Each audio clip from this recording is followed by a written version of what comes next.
मेरा नाम भास्कर है और ये घटना उस वक्त की है जब मैंने अपनी 12वीं की पढ़ाई पूरी कर ली थी और अब मुझे कोई ना कोई नौकरी ढूंढनी थी ताकि मैं अपने घर की माली हालत को ठीक कर सकूं। मुझे पैसे कमाकर घर की मदद करनी थी। मेरे पापा एक हॉस्टल में नाइट वॉचमैन थे। उन्हें ज़्यादा खास तनख्वाह नहीं मिलती थी। मेरी माँ घरों में बर्तन धोकर थोड़े पैसे कमा लेती थी। घर में एक छोटी बहन थी जो गांव के प्राइमरी स्कूल में पढ़ती थी। मुझे भी आगे बढ़ने का बहुत मन था, मगर पैसों के अभाव ने मुझे पढ़ाई छोड़ने पर मजबूर कर दिया। मैं दिन के वक्त छोटे बच्चों को ट्यूशन दिया करता था और रात के वक्त के लिए मैंने एक नौकरी ढूंढ ली थी और वो थी कब्रिस्तान में नाइट वॉचमैन की नौकरी, क्योंकि एक यही नौकरी थी जिसके लिए उम्मीदवारों की लंबी लाइन नहीं होती। मैं गया और मुझे तुरंत ही काम मिल गया। जिस कब्रिस्तान में मुझे नाइट वॉचमैन की नौकरी लगी थी वो कब्रिस्तान एक ऊंचे पहाड़ के ऊपर था। पहाड़ की चोटी पर रईस घरों के मुर्दे दफन थे, बाकी नीचे की तरफ सारे गरीब लोग। जब किसी रईस घर का कोई मरता था तो मुझे कब्र खोदने के थोड़े ज़्यादा पैसे मिल जाते थे। मेरा काम था कब्रिस्तान में एक कब्र हमेशा खुद ही रखना। जैसे ही कब्र में किसी को दफन किया जाता था मैं रात में एक नई कब्र खोद देता था। शुरू शुरू में काम मुश्किल था क्योंकि अकेले 6 फीट गड्ढा खोदना आसान नहीं होता, लेकिन बाद बाद में मुझे आदत हो गई थी। वो कब्रिस्तान काफी बड़ा था। वहां लगभग 1000 कब्रें थी। दूर दूर के गांवों में जब कोई मरता था उसे उसी कब्रिस्तान में दफन किया जाता था, क्योंकि ऐसा माना जाता था कि उस पहाड़ी पर अगर किसी को दफन किया जाए तो वो सीधा स्वर्ग में जाता था। खैर, उस कब्रिस्तान की चोटी पर एक ऊंचा टावर था जिसके नीचे मेरा कमरा था, मेरा केबिन। उस टावर पर चढ़कर मैं कब्रिस्तान के चारों तरफ आसानी से देख सकता था।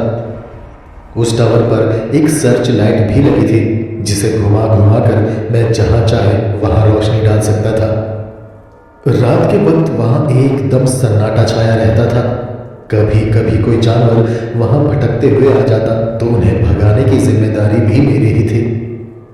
तब उन्हें भगाने के लिए मैं पटाखों का बॉम्ब का इस्तेमाल करता था, वही जो दिवाली में मिलते हैं।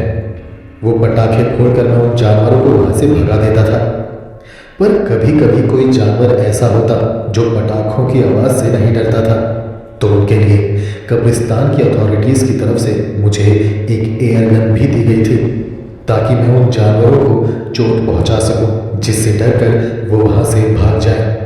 खैर, काफ़ी दिनों तक मुझे ना पटाखे इस्तेमाल करने की ज़रूरत पड़ी ना ही एयर गन। लेकिन एक रात कुछ ऐसा हुआ जहां मुझे पटाखे और एयर गन को निकालने की ज़रूरत पड़ ही गई। अचानक आधी रात में मैंने कुछ कुत्तों को भौंकते हुए सुना। ऐसा लग रहा था जैसे वो किसी का पीछा करते हुए कब्रिस्तान के अंदर घुस आए हैं। वो किसी के ऊपर बहुत ही ज़्यादा एग्रेशन के साथ भौंक रहे थे।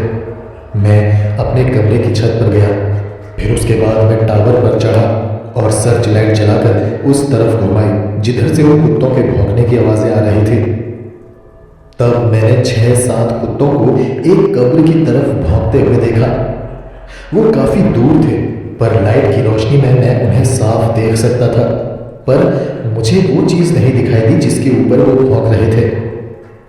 तब मैंने अपनी गुलेल से कुछ पत्थर उनकी तरफ फेंके और उसके बाद कुछ पटाखे जलाकर भी फेंके, तो वो कुत्ते पटाखों की आवाज से डरकर वहां से भाग खड़े हुए। मगर वो जिसके ऊपर भौंक रहे थे वो मुझे अभी भी दिखाई नहीं दिया। उन कुत्तों के वहां से भागने के बाद भी मैं काफी देर तक उसी जगह पर रोशनी डालकर देखता रहा, मगर मुझे कुछ भी दिखाई नहीं दिया। मैंने कुछ और पटाखे उस तरफ फेंके, ये सोचकर कि अगर वहां किसी कब्र के पीछे कोई जानवर छुपा होगा तो वो भी डर कर भाग जाएगा, मगर कोई फायदा नहीं हुआ। मुझे लगा शायद वो मेरी नज़र से बचकर कब का भाग गया है, इसलिए मैंने लाइट्स ऑफ की और मैं वापस अपने कमरे में आकर खिड़की के पास बैठ गया और एक जासूसी नोवेल पढ़ने लगा जिसका नाम था सीताराम लोहार का इंतकाम। सुबह 7 बजे मेरी शिफ्ट खत्म होनी थी। वो रात भी यूं ही गुजर गई। सुबह 6 बजे मैं अपने केबिन से बाहर निकला और उसके बाद पूरे कब्रिस्तान का एक चक्कर लगाया, जो कि मेरे हर सुबह का रूटीन था। मॉर्निंग वॉक की मॉर्निंग वॉक हो जाती थी और कब्रिस्तान की एक गश्त भी लग जाती थी। मैंने उस जगह पर भी जाकर देखा जहां पिछली रात कुछ कुत्ते किसी के ऊपर भौंक रहे थे। मैंने देखा वहां एक बड़ी सी कब्र के किनारे पर खुदा हुआ था और एक बड़ा सा गड्ढा बना हुआ था। मैं समझ गया कि शायद पिछली रात वो कुत्ते किसी खरगोश या किसी दूसरे जानवर के पीछे पीछे वहां आए होंगे। मैंने मेरे हाथ की छड़ी को उस गड्ढे के अंदर डालकर देखा तो पाया वो छड़ी पूरी की पूरी उस गड्ढे के अंदर घुस गई। वो छड़ी कम से कम 4 फीट लंबी थी और वो गड्ढा शायद उससे भी ज्यादा गहरा था। अब यहां पर मुझे बड़ी चिंता हुई, क्योंकि अगर कब्रिस्तान की अथॉरिटीज को पता चलेगा कि एक कब्र के अंदर खोदकर कोई जानवर घुसा हुआ है तो मेरी नौकरी खतरे में पड़ सकती थी। इसलिए मैंने उस गड्ढे में पत्थर भरकर ऊपर से वापस मिट्टी भरकर उस गड्ढे को बंद कर दिया, कुछ इस तरह कि लग ही नहीं रहा था कि वहां पर पहले कोई गड्ढा हो। उसके बाद मैं अपनी शिफ्ट खत्म करके वहां से चला गया। दिन के वक्त वहां एक दूसरा केयरटेकर आता था। घर जाके मैं कुछ देर सो गया। उसके बाद मैंने बच्चों को ट्यूशन दिया और फिर शाम हुई और फिर से मैं अपनी नाइट शिफ्ट के लिए वापस कब्रिस्तान पहुंचा।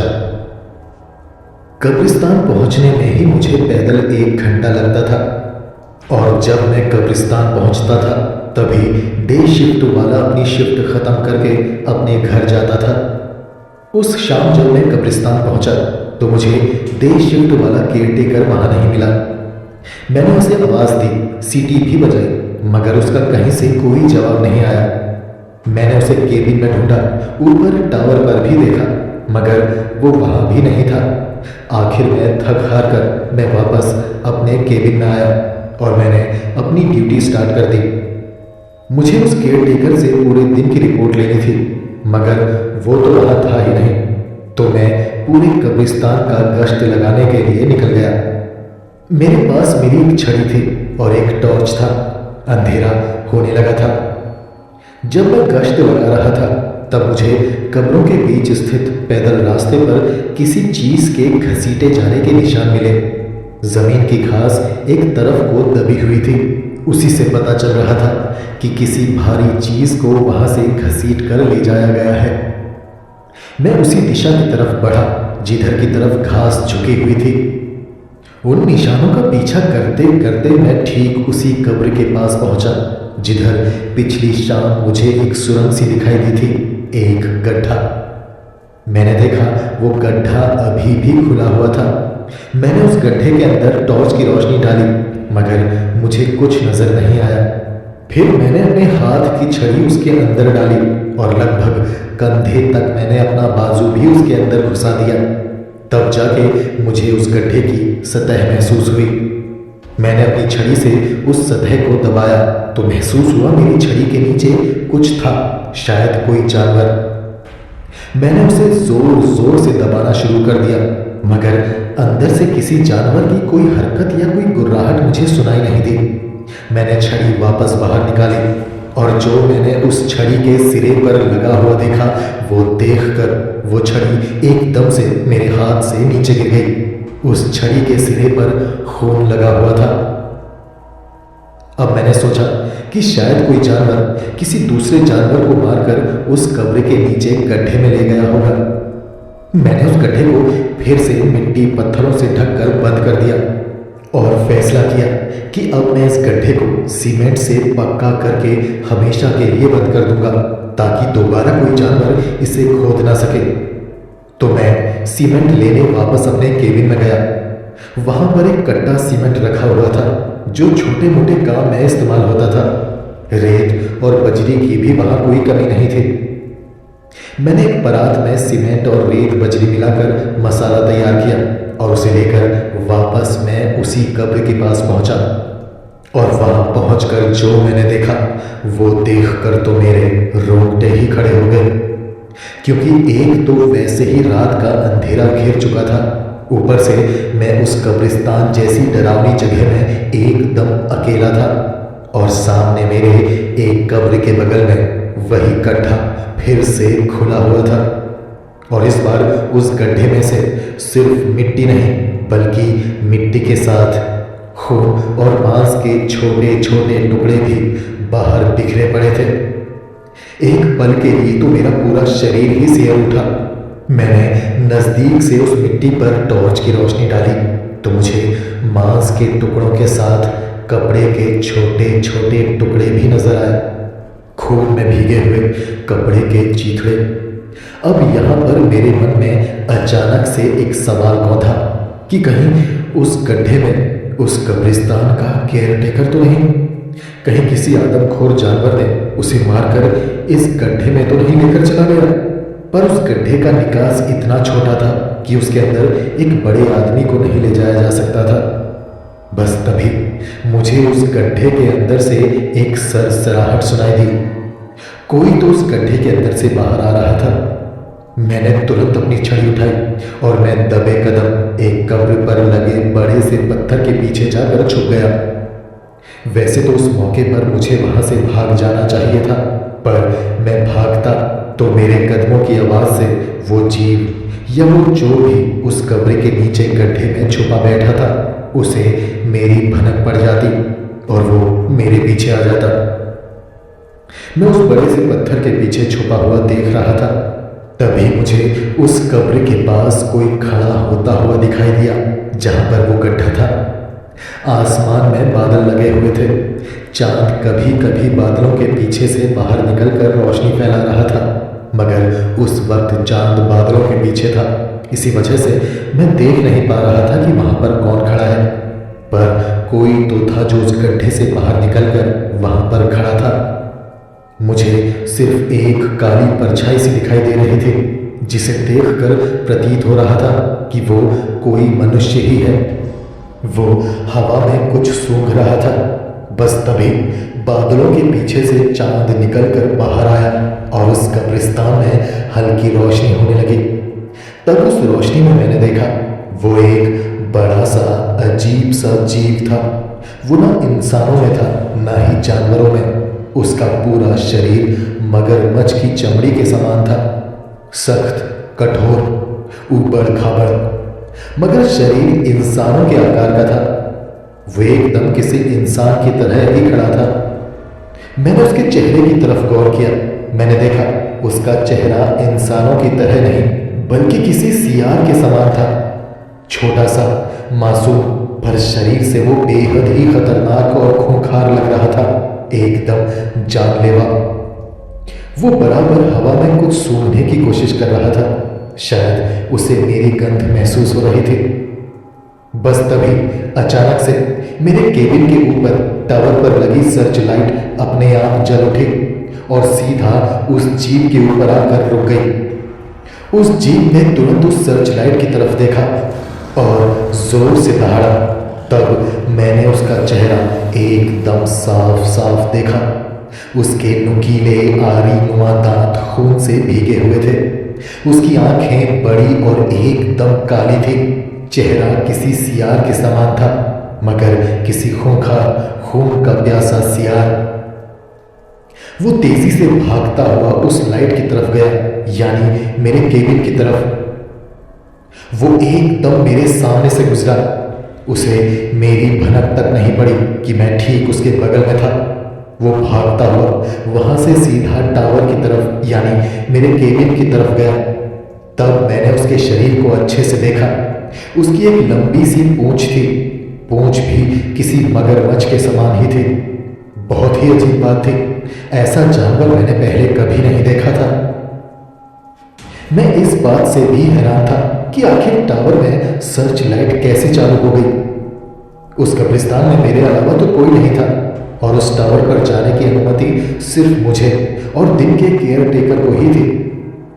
पर केयर टेकर तो शायद मर गया था। शायद उसी की लाश के टुकड़े मैंने उस गड्ढे के बाहर बिखरे पड़े देखे थे।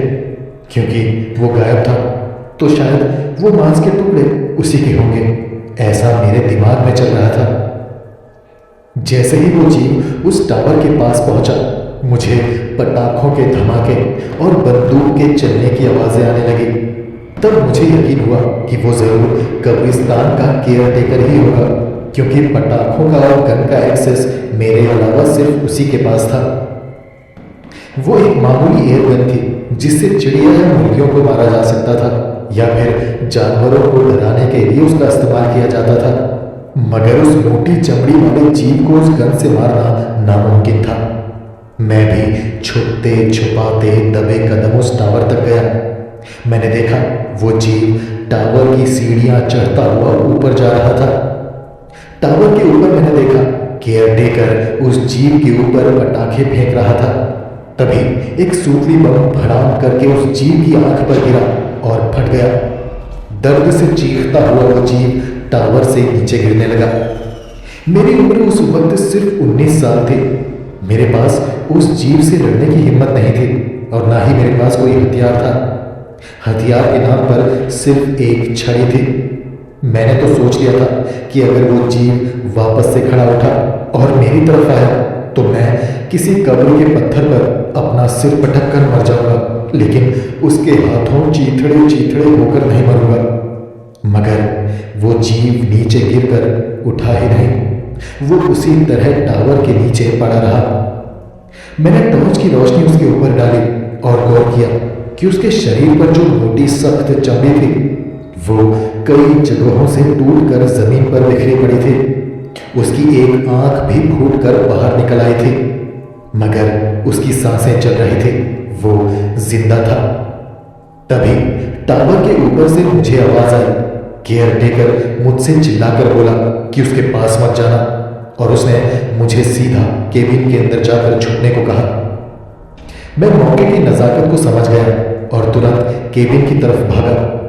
तभी मैंने मेरे पीछे से उस जीव के गुर्राने की आवाज सुनी। मैंने पलटकर पीछे नहीं देखा। मैं सीधा केबिन के अंदर घुसा और मैंने अपने पीछे दरवाजा बंद कर दिया और खिड़की पर जाकर मैंने बाहर देखा। वो जीव अब वहां पर नहीं था, वो वहां से जा चुका था। कुछ देर बाद केयरटेकर टावर से नीचे उतरा और हाथ में एयर गन और पटाखों वाला बैग लेकर सीधा केबिन की तरफ आया। मैंने तुरंत दरवाजा खोला और केयरटेकर को अंदर ले लिया। केयरटेकर मुझसे बोला, तुम ठीक हो? उसने तुम्हें काटा तो नहीं? मैंने कहा, अब नहीं, मैं ठीक हूं। फिर उसने मुझसे कहा, साले ने मुझे घायल कर दिया है। इतना कहकर केयरटेकर ने अपनी छाती के बटन खोले। तब मैंने देखा उसके सीने पर 3 कट्स थे, उस जानवर के नाखूनों के निशान। मैंने उससे कहा, अब ये घाव सेफ तो है ना? वो बोला, हाँ सेफ है, पर मुझे डॉक्टर को तो दिखाना ही पड़ेगा। पर फिक्र मत करो, मैं ज़ॉम्बी नहीं बनूंगा। मैंने उससे कहा, अब जब मैंने कब्र के पास एक बड़ा सा गड्ढा देखा और उसमें खून और मांस के टुकड़े देखे तो मुझे लगा कि आपको किसी जानवर ने मार डाला है और आपकी लाश को उस कब्र के अंदर एक गड्ढे में रखा है। ये सुनकर केयरटेकर अफसोस के साथ बोला, ओह नहीं, यानी कि उसने उस बच्चे को मार डाला है। मैंने कहा, अब किस बच्चे को? क्या मतलब है आपका? वो बोला, आज शाम जब मेरी शिफ्ट खत्म होने वाली थी, मैं कब्रिस्तान का गश्त लगा रहा था, तब मैंने किसी बच्चे की चीख सुनी। जब मैं उस आवाज के पीछे गया तो पाया एक जानवर उस बच्चे को अपने जबड़ों में दबोच कर ले जा रहा है। मैं उस बच्चे को बचाने के लिए उस जानवर के ऊपर कूद पड़ा, मगर उस जानवर ने अपने पैर से एक लात मारी जो सीधे मेरी छाती पर लगी और मैं पहाड़ से नीचे खाई में लुढ़कता हुआ जा पहुंचा। नीचे एक गड्ढे में गिरकर मेरे सिर पर चोट लगी और मैं वहीं बेहोश हो गया। जब होश आया तो मैं सीधा केबिन की तरफ भागा। तब मैंने तुम्हें कब्र के पीछे छुपा हुआ देखा और तुम्हारे सामने खड़े उस जीव को देखकर ही मैं समझ गया कि तुम्हारी जान खतरे में है। उसके बाद तुम्हें मालूम ही है कि क्या हुआ। उस जीव ने उस बच्चे को मार डाला है, तो मतलब साफ है कि वो अभी और शिकार करेगा और लोगों को मार कर खाएगा। मैंने उससे पूछा, पर वो जीव है क्या? केयरटेकर बोला, कब्र बिच्छू। मैंने कहा, पर कबर बिच्छू ऐसे थोड़ी ना होते हैं। उसके शरीर में तो झबरीले बाल होते हैं और उसका शरीर का आकार भी इतना बड़ा थोड़ी ना होता है। केयरटेकर बोला, हाँ सही कह रहे हो, ये कबर बिच्छू नॉर्मल से काफी बड़ा है और अजीब भी। इसके शरीर के बालों में मिट्टी और कीचड़ चिपकने की वजह से इसके शरीर में एक शील्ड सी बन गई है, एक कवच। इस पर ना गोलियों का असर हो रहा है और ना ही किसी धारदार नुकीले हथियारों का। ऐसा लगता है ये कई सालों से जमीन के नीचे ही दफन था। ये भूखा है, ये खाने की तलाश में वापस गांव की तरफ जाएगा जहां से वो उस छोटे बच्चे को उठा कर लाया था। इसे मालूम है इसे शिकार कहाँ मिलेगा। ये सुनकर मेरे भी रोंगटे खड़े होने लगे, क्योंकि गांव में मेरे बूढ़े माँ बाप थे, एक छोटी बहन थी। अगर वो कबर बिच्छू गांव में दोबारा गया तो किसी ना किसी पर हमला कर देगा। मैंने केयरटेकर से कहा कि हमें गांव चलना चाहिए। केयरटेकर बोला कि ये अच्छा आइडिया नहीं है। अंधेरे में बाहर निकलना मौत को दावत देने जैसा होगा। भूलो मत, बाहर एक घायल आदमखोर जानवर है जो हमसे बदला लेने के लिए आसपास ही घात लगाए बैठा होगा। हमें उजाला होने का इंतजार करना चाहिए। सुबह होने के बाद ही हम यहां से निकल पाएंगे। कबर बिच्छू अंधेरे में ज्यादा सक्रिय होते हैं। मुझे उम्मीद है कि सुबह होने के बाद वो कहीं जाकर जरूर छुप जाएगा। सुबह होने तक यही इंतजार करो। बस तभी उस केबिन के ऊपर कोई चीज बड़ी जोर से आकर गिरी। उस आवाज को सुनकर मैं और केयरटेकर एकदम से सतर्क हो गए। हमें मालूम था कि ये जरूर वही कबर बिच्छू है, पर उसके बाद छत के ऊपर से हमें कोई हलचल महसूस नहीं हुई। मैंने केयरटेकर से कहा, छत पर क्या हो सकता है? वो बोला, पता नहीं, सुबह होने के बाद ही पता चलेगा। मगर तभी हमें उस केबिन के बाहर कब्रों की कतारों के बीच भागते कदमों की आवाजें सुनाई देने लगी। तभी अचानक से कोई कुत्ता उस केबिन की छत के ऊपर देखकर भौंकने लगा। वो बहुत जोर जोर से भौंके जा रहा था और किकियाता हुआ उछल उछल कर छत के ऊपर चढ़ने की कोशिश कर रहा था। मैंने खिड़की से बाहर देखा तो पाया वो मेरा पालतू कुत्ता कालू था। पूरे कब्रिस्तान में अंधेरा था। ऊपर टावर पर सर्च लाइट को चलता छोड़कर ही केयरटेकर नीचे आया था। उसी सर्च लाइट की रोशनी में मैं अपने कुत्ते को पहचान पाया। वो मेरा पालतू कुत्ता कालू ही था। मैंने उसे आवाज दी, कालू चुप। मेरी आवाज सुनकर मेरा कुत्ता शांत हो गया और हैरानी से खिड़की की तरफ देखने लगा जिसके अंदर मैं खड़ा था। मैंने खिड़की से बाहर देखा, आसपास कोई खतरा नहीं था, तो मैंने धीमे से केबिन का दरवाजा खोला और अपने पालतू कुत्ते को अंदर खींच लिया। मेरा कुत्ता बहुत ही ज्यादा परेशान और बेचैन लग रहा था। ऐसा लग रहा था जैसे वो मुझसे कुछ कहना चाहता है। वो बार बार मुझे देखकर भौंक रहा था और दरवाजे से बाहर जाने के लिए दरवाजे को अपने पंजों से खरोंच रहा था। केयरटेकर बोला, शायद छत पर कुछ ऐसा है जिसे कुत्ता अच्छे से जानता है। शायद उसी का पीछा करते हुए ये यहाँ तक आया है। मैंने उससे कहा, तो क्या हमें छत पर जाकर देखना चाहिए कि वहां पर क्या है? केयरटेकर बोला, कोई फायदा नहीं। कोई निर्जीव चीज होगी तो ऊपर जाकर देखना बेकार है और ऊपर किसी चीज के जीवित होने की कोई गुंजाइश नहीं है। अगर वो कबर बिच्छू किसी को लाकर छत पर छोड़ गया है तो वो चीज जिंदा नहीं होगी। मैंने अपने कुत्ते को डांट डपट कर चुप तो करा दिया, पर उसकी बेचैनी देखकर मुझे भी घबराहट होने लगी थी कि ना जाने ऊपर क्या है। मैं कैसे भी करके सुबह होने का, उजाला होने का इंतजार करने लगा। काफी देर तक बैठे बैठे केयरटेकर भी सो गया। मेरा कुत्ता भी दरवाजे के पास ही बैठा रहा। बीच बीच में वो बेचैनी के साथ केबिन के अंदर भटकता और फिर मेरा मुंह देखकर चुपचाप बैठ जाता। वो रात मुझे सदियों के बराबर लंबी लग रही थी और काफी लंबे इंतजार के बाद जब उजाला हुआ तब मैंने केयरटेकर को जगाने की कोशिश की, मगर वो जागा नहीं। उसका शरीर एकदम ठंडा पड़ चुका था। मैंने उसको हिलाने की कोशिश की, उसका शरीर अकड़ चुका था। केयरटेकर बैठे बैठे ही मर गया। मैंने उसकी छाती पर से कमीज को हटाकर देखा तो जो देखा वो देखकर मेरी रूह कांप गई। उसकी छाती पर जो घाव था अब वो और ज्यादा गहरा हो चुका था, मानो जैसे वो तेजी से सड़ रहा हो। उसमें से बदबू भी आने लगी थी। उसके घाव में कीड़े पड़ चुके थे जो उसके शरीर को खा रहे थे। मैं डर कर तुरंत उससे दूर हटा। मैंने केबिन का दरवाजा खोला और बाहर निकलकर चारों तरफ देखा। चारों तरफ सब नॉर्मल ही लग रहा था। एक नॉर्मल सुबह की तरह पक्षियों की चहचहाहट सुनाई दे रही थी। जंगल में बहती हवा की साए साए और आसमान में उड़ते गिद्ध जो अजीब ढंग से वहीं आसमान में गोल चक्कर लगा रहे थे, मानो जैसे उन्होंने किसी लाश को देख लिया हो। तभी मुझे ध्यान आया कि पिछली रात छत पर कुछ तो गिरा था और मेरा कुत्ता भी अजीब ढंग से ऊपर की तरफ देखकर भौंक रहा था।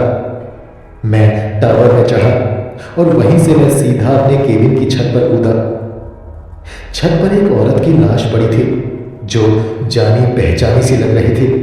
मैं उस लाश के पास गया और जब मैंने उसका चेहरा देखा तो देखकर मेरे पैरों तले जमीन ही खिसक गई। वो मेरी माँ की लाश थी। माँ के गले में एक बड़ा सा घाव था जिसमें कीड़े रेंग रहे थे, बिल्कुल केयर टेकर की लाश की तरह। माँ की लाश भी तेजी से सड़ रही थी। पिछली रात उस मनहूस मादर बिज्जू ने मेरी माँ पर हमला करके उसे अपना शिकार बना डाला था। मेरी माँ देर रात लोगों के घरों से काम करके लौटती थी। शायद उसी वक्त मेरी माँ पर उसने हमला कर दिया होगा। मैंने बड़े कपड़े से माँ की लाश को ढका और वापस मैं केबिन की छत से नीचे उतरा। मेरा कुत्ता नीचे आस भरी निगाहों से मुझे देख रहा था, मानो जैसे मुझसे पूछ रहा हो कि माँ कैसी है। पिछली रात जब कबर बिज्जू माँ को उठाकर यहाँ लाया था तब शायद कालू भी माँ के साथ ही था और वो पीछा करते हुए यहाँ आ गया।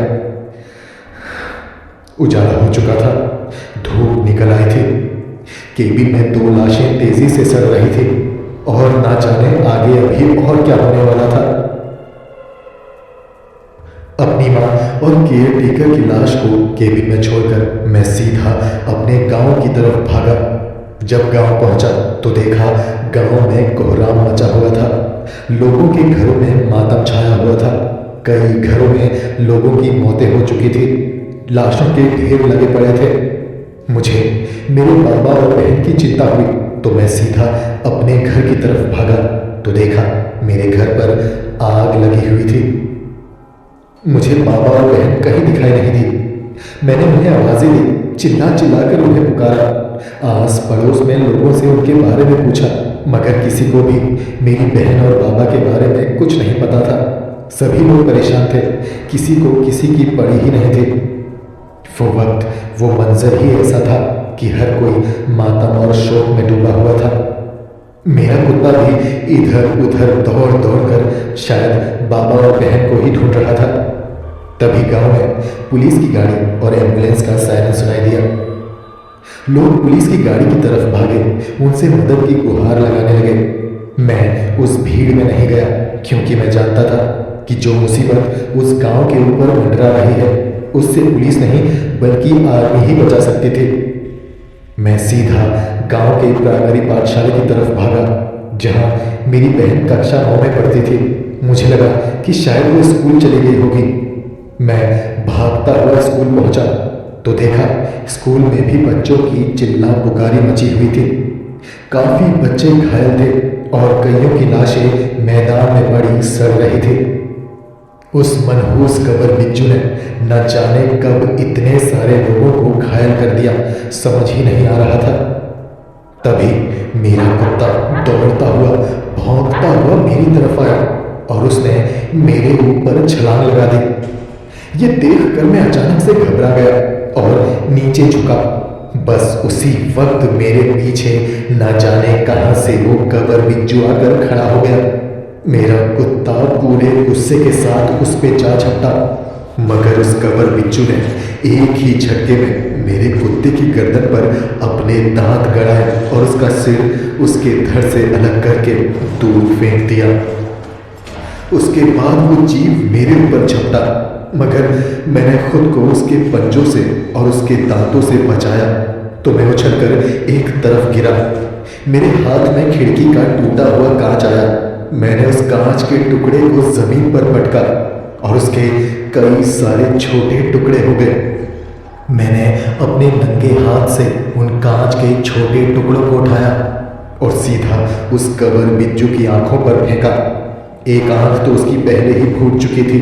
उसकी दूसरी आंख फोड़ने के मकसद से मैंने उसकी आंखों पर कांच के टुकड़े फेंके, मगर मेरा यह पैतराक काम नहीं किया। उस कबर बिज्जू ने कांच के टुकड़ों से बचने के लिए अपना चेहरा दूसरी तरफ घुमा लिया। कांच के टुकड़े वापस उसकी उसी आंख में जा चुके जो पहले से फूटी हुई थी। वो जीव दर्द में जोर से दहाड़ा और वहां से भाग खड़ा हुआ। जब पुलिस वालों ने देखा कि गांव की हालत कुछ ज्यादा ही खराब है और गांव के आसपास के इलाकों से भी वैसी ही खबरें मिल रही हैं, तो फिर ट्रक भरकर पुलिस फोर्स मंगाई गई। शाम तक पूरे गांव और आसपास के इलाकों में पुलिस फोर्स और आर्मी तैनात कर दी गई। मेरी जान बचाने के लिए मेरे कुत्ते कालू ने भी अपनी जान दे दी। मैं अब एकदम अकेला पड़ गया था।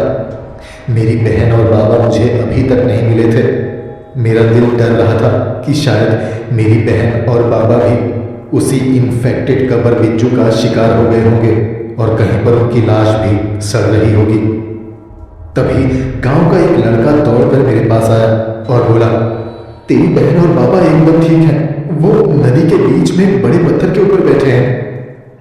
उसकी बात सुनकर मेरी जान में जान आई। मैं तुरंत खड़ा उठा और सीधा नदी की तरफ भागा। सच में मेरी बहन और बाबा नदी के बीच एक बड़े से पत्थर के ऊपर बैठे हुए थे। मुझे देखकर वो मुझ पर चिल्लाए और मुझे जल्दी नदी के बीच आने को कहा। उनकी आंखों में दहशत थी। वो इशारा करके मुझे कह रहे थे कि अपने पीछे देख, वो तेरे पीछे ही है। मैंने पलट कर पीछे देखा। वो कबर बिज्जू दौड़ता हुआ मेरी ही तरफ आ रहा था। मैं तुरंत नदी के पानी में कूद गया और तैरता हुआ उस बड़े से पत्थर के पास जा पहुंचा जिसके ऊपर मेरी बहन और बाबा बैठे हुए थे। तब मैंने गौर किया कि वो कबर बिज्जू नदी के पानी से डर रहा था। वो नदी के नजदीक भी नहीं आ रहा था।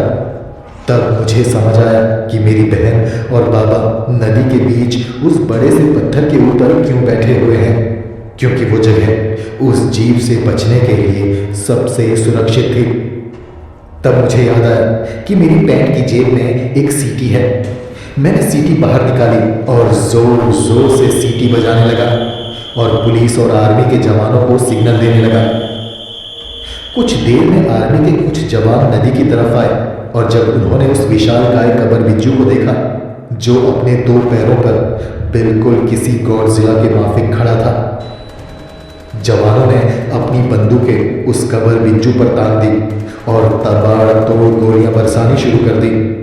मगर उस कबर बिज्जू के शरीर में सदियों से चिपकी मिट्टी सूख कर सख्त हो चुकी थी, इतनी सख्त कि गोलियां भी उसे कोई नुकसान नहीं पहुंचा पा रही थी।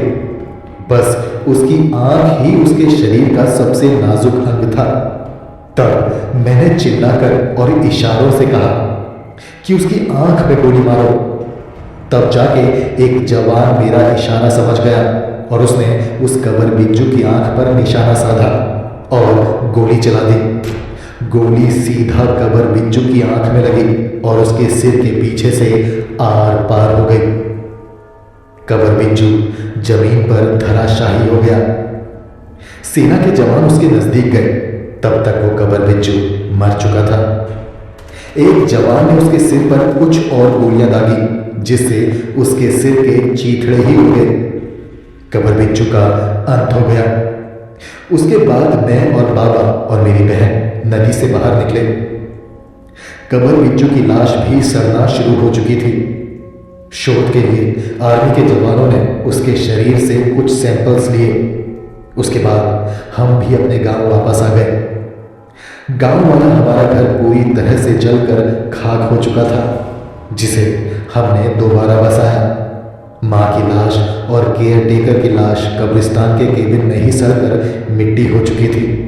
जब तक हम उनके अंतिम संस्कार के लिए उनकी लाश लेने पहुंचते, वो खाक में मिल चुकी थी। कबर बिच्छू तो मर गया, मगर गांव वालों के दिल में एक गहरा घाव छोड़ गया। अपनों को खोने का गम। उस गम को भुलाने में हमें सालों लग गए। आज भी ऐसा लगता है कि जैसे हमारी जमीन के नीचे कोई सरक रहा है, कोई रेंग रहा है। शायद उस कबर बिच्छू के जैसे ही और भी कबर बिच्छू।